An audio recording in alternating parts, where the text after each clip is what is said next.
Hi Booktopia readers, I'm Philippa Gregory. I was originally drawn to write about women for the very simple reason that I am a woman and that I'm very interested in women's history and the struggle that women have had to express themselves throughout history. I think it's perfectly reasonable that a woman historian would want to look at women who are agents of their own lives, who struggle against patriarchy in order to create a life and to sometimes even rule a kingdom.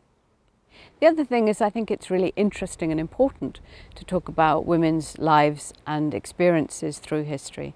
And the Tudor period really came to me when I discovered the character of Mary Boleyn, sister to Anne Boleyn. That was my very famous book, The Other Boleyn Girl, and it was the first Tudor book I had researched, and I just entered into this world which continues to fascinate me even today. The best sources for the relationship between Margaret, Mary and Catherine are the letters, it's called Letters Patent, which is a collection of all of the papers of the Tudor period, which you can even read online. What was interesting to me was the fact that they're a bad source in the sense that they're very critical of Margaret, because they're written by Henry Tudor's spies and they're reporting to him when she, as his sister, is failing him as an ally in Scotland. So you read them, but you have to always take a pinch of salt. Some of the letters in the book are based on the original letters, and some of them I've created because a lot of the letters between the women, the personal private letters, are lost. They wouldn't be considered of value to chroniclers at the time since they were between women, since they were personal, since they were private. Of course, to historians today that would be gold dust, but we don't have them.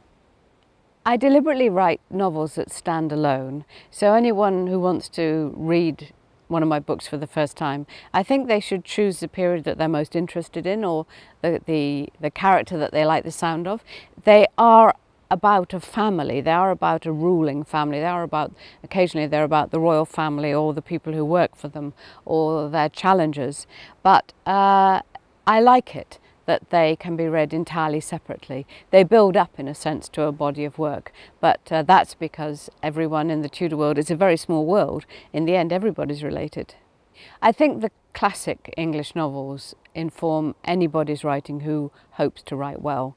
That in a way, if you read, instance of say Middlemarch, a George Eliot novel, there's something so perfect and so complete and so rounded. It's such an obviously fine work of art that it's important to read this sort of material before you start to attempt to write your own. You're never going to, you're extremely unlikely to. I am extremely unlikely to ever write anything as good as Middlemarch, but actually having that, as it were, as the industry standard gives you an idea of what can be achieved by someone who is committed to research and committed to lyrical, beautiful writing with great psychological insight.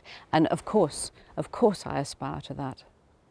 I hope you enjoy my new novel, Three Sisters, Three Queens. It's out now.